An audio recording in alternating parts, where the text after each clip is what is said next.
What's up, everybody? Welcome back to another episode of Study Hall here on UFSU University. My name's Tam, and I'm joined by Travis.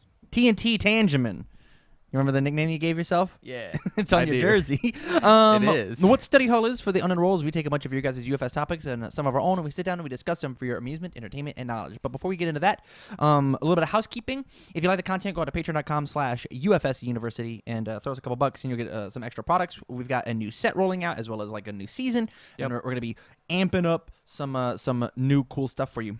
Yep. We'd love to get you out there. And we're also brought to you today by our TCG player, TCG player / TCG University, I believe. Double check that. You can find, right now we only have a UFS product, but eventually as we grow and we mature, we're going to be getting a lot more. So with that, Travis, how's your week in UFS been, man? Pretty good. I'm still just trying to test with sublimating grow. Other than that, I've been testing with Aswell Mill quite a bit. And I think both decks are pretty strong. I'm just trying to figure out what bad matchups are for Aswell versus what bad matchups are for Grow. Okay. I don't like your Aswell deck, but I think that's the topic for another day. I don't think Mill is a very good strategy in UFS because of like the way the game works. But I don't know. There's just something about your Aswell deck that just doesn't quite rustle my jimmies in all the right ways, you know? Yeah, I don't know. I think it's different from the Keith Mill deck that people have been playing, but I think it's a little better than the Keith Mill deck. Interesting. So yeah, my week's been okay. I went down to Atlanta, got 5th place at the Atlanta PTC. Shout out to all those people. We're gonna jump into that as topic 1. Mm-hmm. I had an absolute blast. It was me, James, and Julia. We traveled. Yeah, it was a great event. It was super, super fun, except for the fact that like it existed in this rundown mall. Oh yeah. I heard about that. It seems really sketchy. It was super sketchy. It was like they filmed The Walking Dead there. It was nuts. It was really scary. Yikes. But yeah, I had an absolute blast. I didn't drop a single match all weekend except for to Tim Keefe, the person who went and won the whole thing. He beat me in rounds, 2 belts, and then he proceeded to beat me in top 8. And we'll get into that whenever we get there. So I guess we're there. Let's talk about the Atlanta PTC. How was things on your end? It was really good. The only issue that we ended up seeing was like when the stream started looping, but that was something that got fixed rather quickly and precise. So I think everything went well. Okay. So coverage was fine. Was there anything that we could have done more that Jasko could have done? Ryan Pham, looking at you, buddy. Not really. I think it was really good, actually. Okay. Just like only thing, probably stream quality, but like we were in an abandoned mall. Yeah. But like that comes with the territory. So we ended up having to use Julia's phone as a hotspot. Yeah. In order to get the stream to happen at all, and we like tried it on YouTube. We wanted to do it there, but like the Wi-Fi was just not good enough. Yep. So we ended up having to do the other one. Yep. For me, my personal experience in Atlanta, it was great. Atlanta's always a fantastic, very hard event. You've got a bunch of champs that live there. Tim Keefe always travels down, and obviously he won, whatever. Yep. And the competition was stiff. It was fun the whole way. If you want, I have written a event write-up out on Patreon at the $1 level. Just anybody who's one of our patrons can go out and view it. I'd love to see your reactions to my event, and if it's something that gets traction, we'll do it more and make them a little more public. Yeah. So yeah, we're gonna go ahead and go down. We're gonna start with we'll start with 8th place first. Let's do that. We've got Phil Birch playing Shadowman. Have you looked at these deck lists at all? I've seen basically just the ones that I know about are Tim's. I know yours, obviously. Damn right. I think I know a little bit of the Goro list. Okay. It's gonna look really familiar. Yeah. So yeah, we're gonna talk about Phil Birch's Shadowman deck. It was before the event, he was gonna be playing Jackie Briggs, and he saw me writing down the deck list and went, "Oh man, you're kidding me." Well, I don't want to diversify Tam, and I was like, "Man, I don't want you to, but you got to do you. Like you play the game how you want to play." And he goes, "Well, I have this flash deck That's pretty good. And I'm like, I'm not telling you one way or the other. He goes, Tam, you're my friend. I don't want to do this to you. And I'm like, Phil, play the deck. I don't care. Do what you got to do. And he's like, nah, I'll just play this Flash deck. And there were people who were playing. We had at least 2 Raptors out of Atlanta. We had Dave Wagner and Ashley, who were mainboarding Raptor. And Phil, if you look at his sideboard, has both Vega and Lord Raptor in his sideboard. And so before the event, he rolled a die to figure out if he was going to play Vega or Shadowman on top of this thing. And he ended up going with Shadowman just because of the Foundation Destruction. I think it's smart in this meta. I agree. Like, I also think that sideboarding both Vega and Lord Raptor is really smart, because sometimes you'd rather be Vega and other times you'd rather be Lord Raptor. Like, against the hard aggro decks, you'd rather be Vega. Yeah, 100%. 100%. But yeah, it's just a Flash toolbox deck is how he described it. I think the biggest thing that we're not playing here in Omaha, and it looks like it's not in this deck.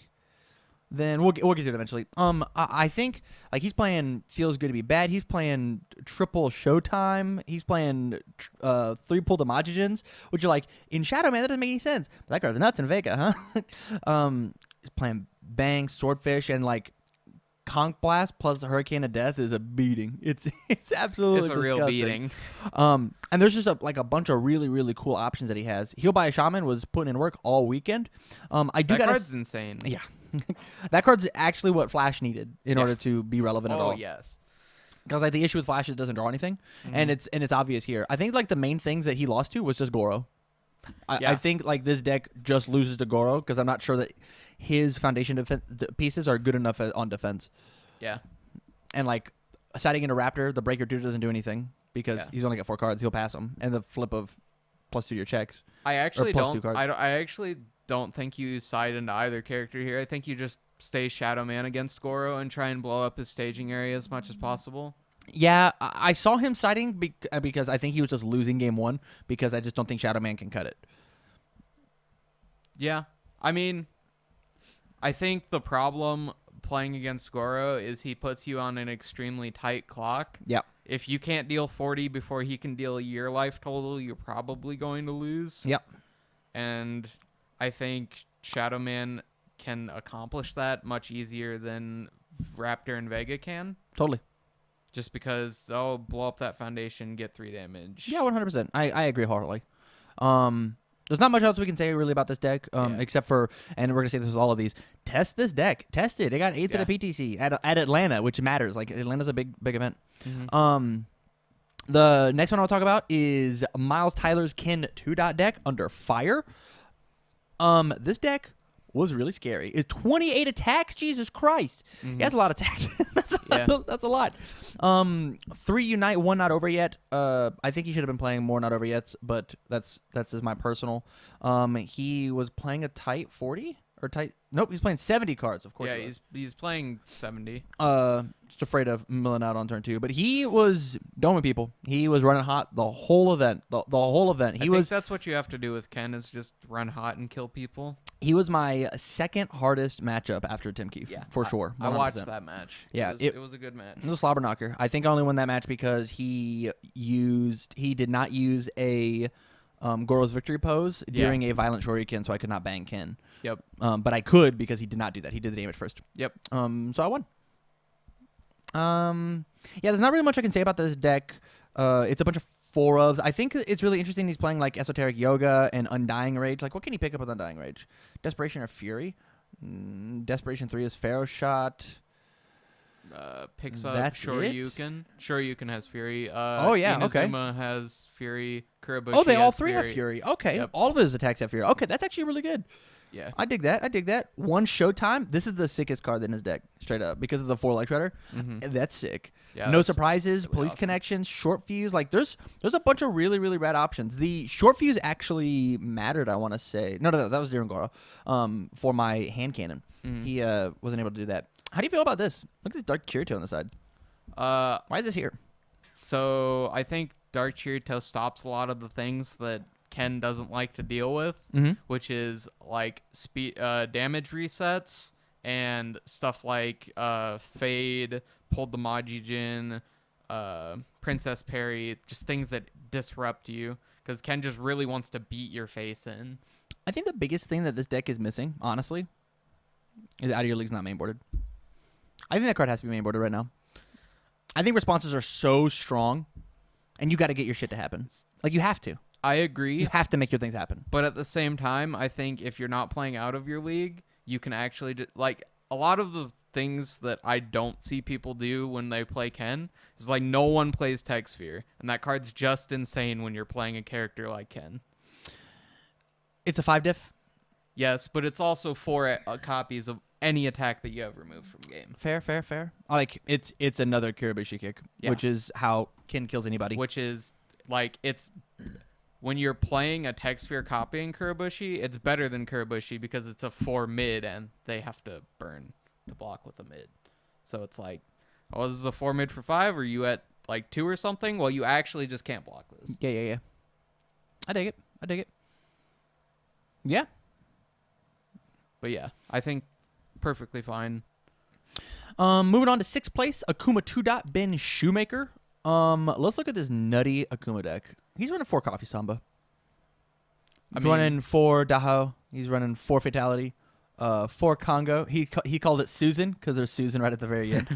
And 2 Gyro Attack. 18 attacks. Yeah. Triple Fade. 1 Revoke. 1 Stop. Yeah. 1 Revoke in the sideboard.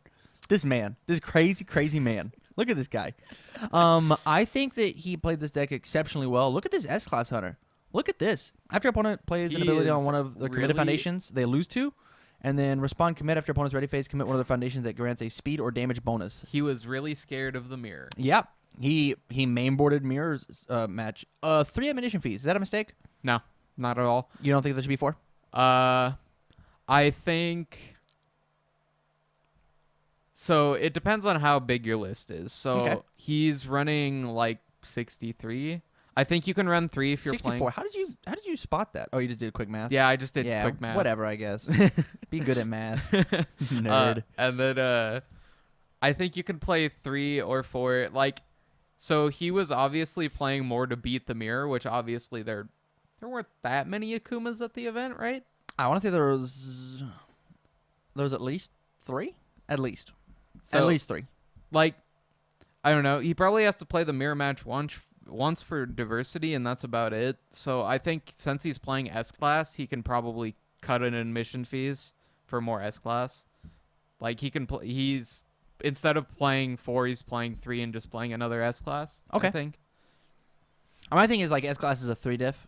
Yeah. When we have 1 checks in the deck. Yep. Like, it just seems really, really scary. And his whole thing was just play like they're not there. And that's Ben Shoemaker's whole mantra.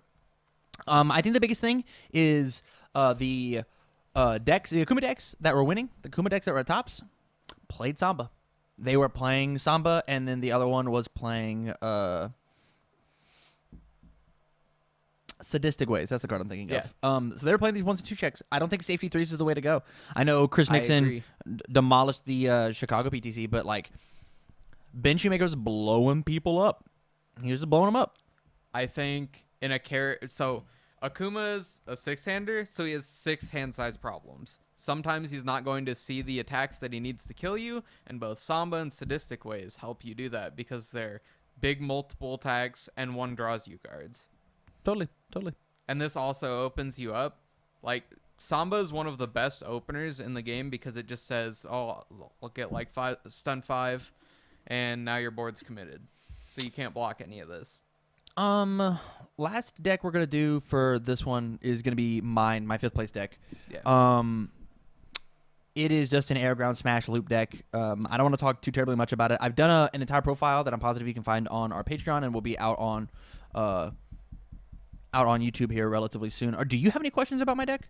Not really. I've seen this deck enough times and played it enough times that I just kind of know what it does. I think the biggest thing that I should have cut is I needed 1 more Special Forces Elite. I should be playing that card as a 4 of. That card is insane. Yeah. 1 more Special Forces Elite, and I didn't need... Where is it?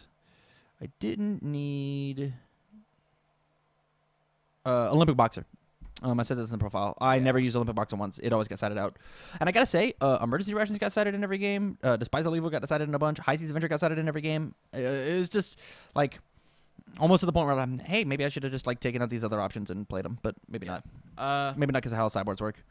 I didn't was nuts the whole weekend.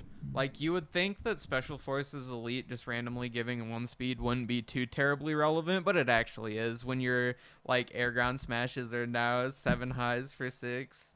It's just like... They're 7 high for 12, but yeah. Well, yeah. Sometimes. They're obviously 12. They're always 12. Unless you're fighting against Lilith. Yeah. All right, let me tell you about the most disrespectful shit Tim Keefe did to me. So, Tim Keefe, we're in top 8. Mm-hmm. Game 3. I'm at like 25 or some shit, like a healthy amount. Yeah. Like an okay amount. Mm-hmm. I respond to Jackie, and I draw 3 cards, and I draw 2 non-blocks and a high block. Ah, yes. And then he just plays all? He draws his hand, looks at it, and does that classic Tim Keefe, I'm the final boss move, where he puts his hand down, and he crosses his arm, and he goes, And I look at Tim, and I go, well, man, I guess you got it. You won, huh? And he looks at me, and I'm like, you did the final boss pose. I saw you do this in finals. I've seen you do this 100 times, where you put this broken-ass hand down, and you cross your arms. He's the raid boss. And then Timmy 2 belts. And then you picked it back up, and went, missile launcher? And I died. Boom. It was like, ugh. But yeah, his deck was nuts, and we're gonna get to it in the next topic. But yeah, I think Jackie is still a force to be reckoned with. I think the only reason I lost was I found my 2080 matchup twice in bracket. Yeah. That's it. If somebody else would have knocked out Tim Keefe, which apparently that wasn't happening, I could have won this whole tournament. If I'd have drawn a freaking low block on my R with Jackie, I'd have won this whole tournament. I believe that wholeheartedly. Yeah. Wholeheartedly, Travis. I believe that. Yeah. I just ran into the hard counter. That's gonna do it for this topic. We're gonna move and put top 4 into our top into topic 2 of the week. Just because like I think there's gonna be a little bit more, and we're already running at 20 minutes. So with that, we're gonna move on to topic 2.